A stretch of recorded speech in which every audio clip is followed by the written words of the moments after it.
It's time for the Timeless Cinema Podcast, episode 2, with your hosts, Kayla Boatman and the Tommy Wiseau of Jack of All Trivia. Chris, are you there? Yes, I'm here. All right. What is going on, everybody? It is not the Tommy Wiseau. Nice try. It's the Al Pacino. Hoo-ah! No, what's going on, guys? Hope you guys are having the worst Al Pacino I've ever heard. You see what you guys I have to deal with a lot? No, I'm kidding.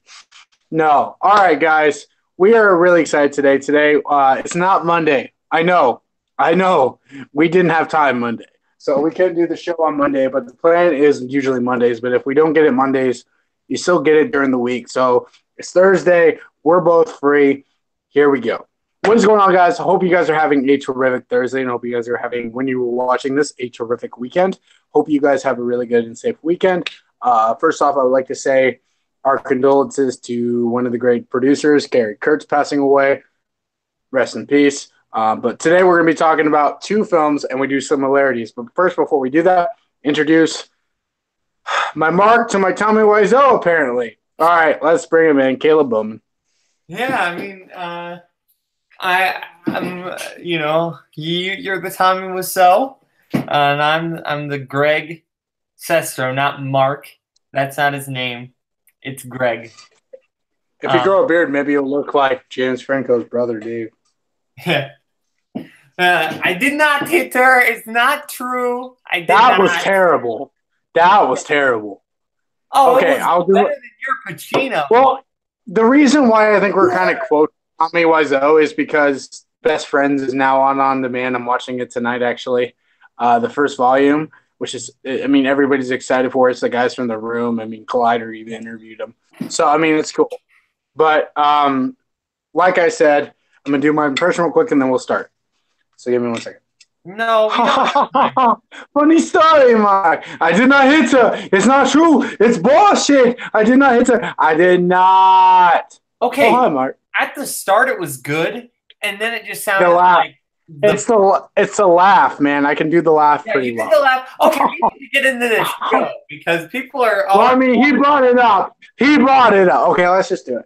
All right, guys. We're going to talk today about Annie Hall and 500 Days of Summer. Now, I'm going to bring my little boat brother to explain why we are talking about celebrity-wise of the movies. So, Boatman, go ahead. Yes, similarity-wise, not similarity-wise, similarity-wise, as we will now call it. Annie Hall and 500 Days of Summer. You know, they're both out of chronological order romantic comedies. You know, the guy obviously doesn't get the girl in the end. Spoiler alert for both of them. But, like, it's technically the beginning because, you know, it starts at the beginning for most of these, or at least 3/4 of the way through the story in 500 Days of Summer case. They had both, like, change up the visual style part of the way through and do different unique things. So... yeah, Chris, why don't you talk to us about the plot of Annie Hall and your thoughts on it? So basically, the plot of Annie Hall is pretty simple. Basically, it talks about Avi's love life and his relationship with Annie Hall and how they met. And the thing about that is it's so interesting just based on that level. It basically deals with the relationship and how things could not go the way you expect, which is also what we'll talk about in 500 Days of Summer. I will start off with talking about this film and say that out of the blue, when you hear the words Annie Hall, you don't think, for me, it just didn't feel when I first heard about this film, oh, it's a Woody Allen movie, because actually it was the fourth Woody Allen film I ever saw. The first one I saw was Midnight in Paris, which I think is terrific. I watched that again recently. I will say this. There's something about Woody Allen's direction, and immediately when I heard that Annie Hall was this movie, I always thought it was the movie that beat Star Wars, so it didn't really matter. But it's interesting because Annie Hall deals with something really interesting that's never really been done before with breaking the fourth wall on an Oscar-caliber picture. I mean, it really deals with that. I mean, the movie opens with him talking about his classroom, saying what they want to be, or things like that, or even probably my favorite scene of the entire movie when they're standing in line ready to watch a 4-hour documentary, and this dude is talking about some guy, and he actually comes in the screen. Like, Woody Allen brings such an ingenious way of talking about love lives. And, before we get into Boatman's thoughts, we have to talk about it. Christopher Walken makes his first appearance, and now Boatman's going to do his Christopher Walken impression. So go ahead, Boatman. Well, hello there. I'm very happy that you invited me on this podcast because it's a good show. I don't remember doing this movie. I just kind of wandered on the set and they started filming me. And then I just said some things that were on my mind at the time about killing people with cars. I still think about that. And then wound up in the movie. It's kind of rude. I'm okay with it. No, for those who are wondering, do I hate his impression? No, I love it. He does it way too much, and that's also I do not. No, honestly, no. Mom. Just wait until you hear my Mahler and Brando. Wait till you hear my Godfather. You should hear my Godfather impression because my Godfather. Okay, not the impression. That being said, the movie really deals well with the heartbreak, and I'm gonna make him an offer you can't refuse. No, honestly. No, I don't know what the fuck we're doing. The movie basically deals with heartbreak, and it deals with how love is not the way you think. And I'm going to say this for 500 Days of Summer because I actually have a good story I want to tell about myself and understanding that. It's not, I'll say this to kids, love is not the thing you expect. It's not I can't believe I'm actually giving this advice. It's not the way you expect it to be when you grow up. You expect to be happy. You expect to be married. You expect the first woman you meet to fall in love with. Annie Hall and 500 Days of Summer do it very, very differently and tell you in a way that life fucking sucks. And it is going to balls, and you got to feel it. And it's an interesting way of telling a story, and the way that Alvy deals with the breakup and saying, hey, we talk every once in a while, or going out to LA kind of reminded me of the way the movie, and the reference we'll talk about, The Graduate, which is one of my favorite films of all time. So, I mean, it handles that. But that's my thoughts on Annie Hall before we get to 500 Days of Summer, and now I'm going to let Boatman do his. Here's what I think is an important element of Annie Hall that you kind of touch on, but this is, Alvy Singer, Woody Allen, looking kind of back on his relationship with Annie Hall. This is him analyzing it in his way, which is why we see so many of those, subjective choices. There's like that one scene that's animated, to look like a Disney movie. There's that one scene, it feels this movie is very much narrated by its main character, and the choices feel very much in the filmmaking the way the main character, Alvy Singer, thinks. So I think that's kind of an important aspect of it, is that this is really capturing the analytical side of looking back on a relationship. And it definitely has a little bit more distance to it. And it doesn't feel quite like sad. Like there are sad moments, but the movie never kind of delves into like heavy emotion sadness, like kind of what we'll talk about with 500 Days of Summer and a very specific scene. But I think Annie Hall, it has more of a kind of, sadness is more subtle. I think it's there, but it doesn't quite feel as outright. And we'll kind of talk about that when we talk about the differences between 500 Days of Summer and Annie Hall. But the other thing I want to talk about is just how straight up funny this movie is. Like, it is. It is. It's really funny. Yeah, just all the little choices that he makes. It's just, there are so many good, like, little one-liners in it. There's just, I think this movie's hilarious. And then Diane Keaton is Annie Hall. Wow. Yes. Like, this is. Did she win the Oscar that year? Yeah, she won Best Actress. Yeah. Okay. Yeah. This one. I can't Okay. hear you. Yeah, she did. All right, but yeah, so Go she ahead. I'm won. sorry. She won, and I think Annie Hall. The unique thing about her is that she does kind of change quite a bit. Her character changes, which we'll kind of talk about this 500 Days of Summer. You don't see that all the time. Where if one lead has a little bit more poignant than the other, then it's that character who changes, and not really Diane Keaton. Or not really the other lead, but in this one, Diane Keaton, Annie Hall is really the one who has more of an arc in this movie than Woody Allen. Woody Allen has a little bit of an arc, but Annie Hall is really the character who changes throughout most of the movie, and Annie Hall and Diane Keaton represents that brilliantly. Like, this is one of my favorite performances in general. I think she's amazing in this movie. Okay, unless you have any more thoughts, Chris, let's move on to 500 Days of Summer. All I will say is, do you think it deserved Best Picture? I do. I think this movie is better than Star Wars. At least the first. Was it between Star Wars and Annie Hall, wasn't it? What? It was between Star Wars and Annie Hall, wasn't it? Well, Star Wars, Annie Hall. I'm pretty sure Close Encounters got a nomination as well. It was in there, yeah. Yeah, it was in there. I'm sure The Goodbye Girl was nominated because It was. I know Richard Dreyfuss won Best Actor for that. Let me look up the list. But do you think that it should have won? Is, I guess, the bigger question. I do. I do. A lot of people were very upset that it didn't, obviously, because Star Wars changed film. Do I think it deserved a Best Director nom? I would say no. I think Lucas probably should have had it.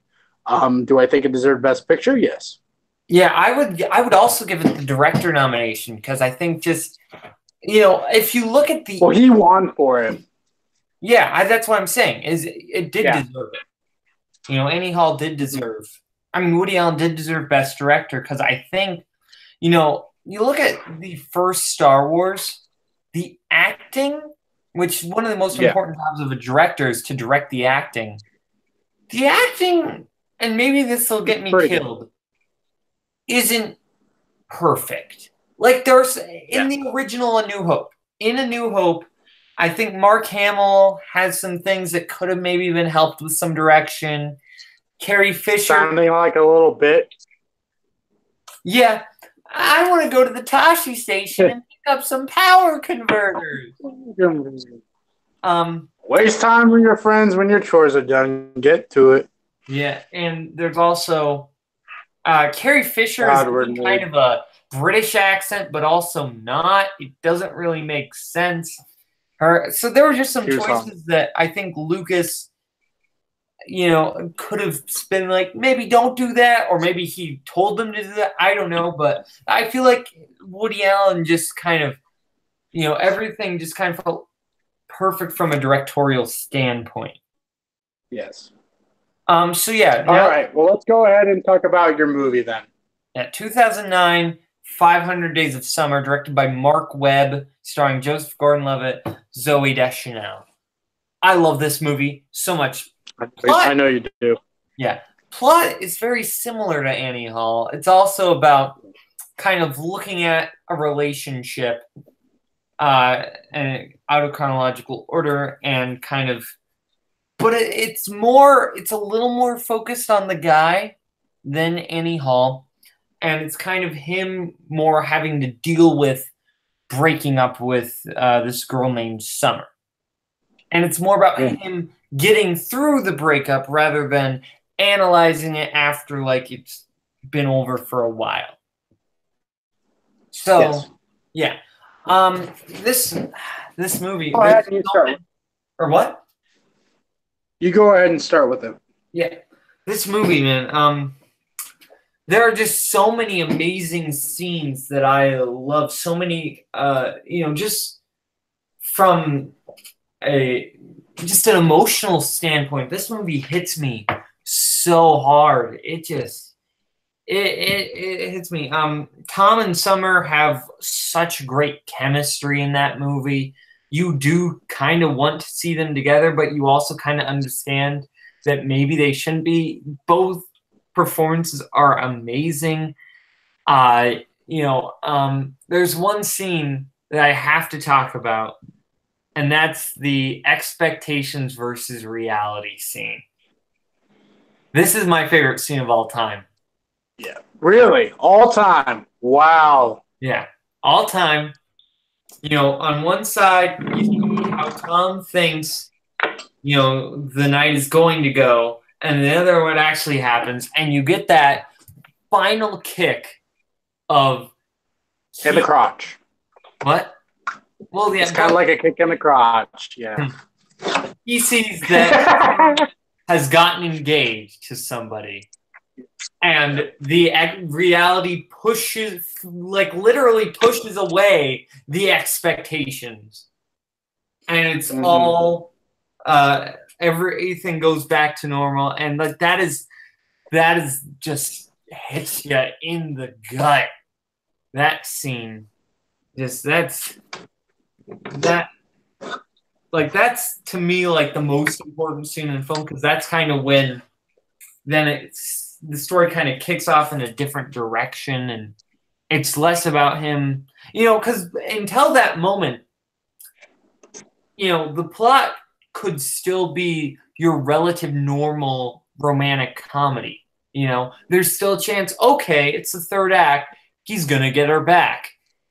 That doesn't happen. That's the moment that cements, oh, well, that's not going to happen. Like, it kind of crushed all hope that Tom could get her back, and then it kind of changes the spirit of the movie. Yes. Okay. See, I'm going to talk about this movie, and guys, before I get started with this film, I want to talk about story. And Boatman knows I was going to talk about this because it's about this movie and about like how your expectations. Okay. You guys ready? All right, story time. Okay, so a lot of you know I was engaged last year and this year for a little bit. There's this girl I really liked. Her name was Morgan. Red hair, medium, thin. But anyway, going off topic, I really like this girl. I've liked this girl for a good 6 months. And I found out that she has a boyfriend whose name is Derek. Great guy. When you think about your expectations, because now she's possibly getting engaged, and it broke my heart, and it made me think, is this what I really want with somebody like Diane? Which it wasn't. And we're not together no more. For me, this film changed all that. This movie tells what most Hollywood stories can't. The beginning of the movie itself makes fun of The Graduate, probably one of the most influential character-driven movies of all time. Which it does. We'll talk about that movie someday on the show. Guaranteed. For me, it helped a lot because I've seen this one before, but I've seen it through the eyes of this character. He wants his soulmate already. I want my soulmate already. I understand that, I have a little sister. Having her know all more relationships and she's like 10, it's funny and all that they bring that kind of a character. Or that the end that Lee Miller, who I think is fucking hot as hell, is actually Autumn, and now has to start. You're cutting in and out, buddy. I can't hear you. Station reality scene because of honest it's gonna be. And Kane, you're sorry. The expectation because it tells you things going to happen. Sorry, I got you. You have an expectation in your head that says, hey, I'm going to be with this woman. We're going to get married. We're going to have a kid. We're going to live on like a house. But in reality, she's happy with somebody else and you're just crushed. It handles that, and it goes through something that we deal with daily. Everybody here who is a human has heartbreak. It fucking sucks. But 500 Days of Summer tells an honest reaction, an honest opinion on something like that. For me, it was my number 2 favorite film in 2009. My number 1 was Up in the Air, which is also fantastic. It told an honest perspective of love. And in the end, like the song says, we can't always get what we want. I think for me, a similarity would also be Ted Mosby and How I Met Your Mother, which definitely took an impact on that. Around that show, you can't always get what you want. and sometimes you're going to get hit in the balls, and you just got to get up. So that's pretty much going to wrap up our thoughts on the movie. Well, Do you have any other you would like to discuss real quick? Well, yeah. I mean, one, after this, we're kind of going to compare and contrast Annie Hall 500 Days of Summer, but I do want to say one more thing about kind of in response to what you just said. I think an important thing to note is that I think maybe this is just my interpretation. I think that, Summer, while being, a great person and a great girl, was not right for Tom. Like, they just were not the right people for each other. And a lot of people hate Summer. I've seen a lot of comments on the internet about people who just kind of hate Summer. And I think that's, if you come out of that movie feeling that, I feel like you kind of missed the point. I think there's people that you don't think are the right person for you. Hell, I mean, Diane and I were the complete opposite. It just kind of happened, Yeah. There's not really an explanation to that, but this film can kind of motivate people to know, hey, things are going to be okay. You'll be fine. Yeah. So now we're going to compare and contrast Annie Hall and 500 Days of Summer. I want to start off real quick with. Can I start off real quick? Yeah, sure. But can I just give one sentence? Okay. 500 Days of Summer took so much from Annie Hall. Yes, it did. Okay, go ahead. I will say this. There's a show that I think relates a lot to 500 Days of Summer, and that's How I Met Your Mother, which I just said. Yeah. I could see that a little bit with Mosby's character. Trying to find the one and not really getting what he wants, like Robin. I would say that will be my similarity. What is yours? Wait, what does that have to do with Annie Hall? It's the similarity. I was talking a similarity between. I was talking a similarity between 500 Days of Summer and a different thing. But you were talking about the Annie Hall 500 Days of Summer. We're talking about those two movies. Oh, okay. That's what I'm sorry. I got completely mistracked. I definitely saw a lot of inspiration from Annie Hall. I did. Yeah, but if we talk about kind of the specifics, similarities, compare and contrast, I think the main difference is Annie Hall is a movie about the thoughts and looking back in your mind of a breakup. And it's more about thinking, explaining mentally how a breakup feels. It feels very analytical. It's very much in your head. 500 Days of Summer is more about the heart. It's more about the feeling than capturing the logics of it, Yeah.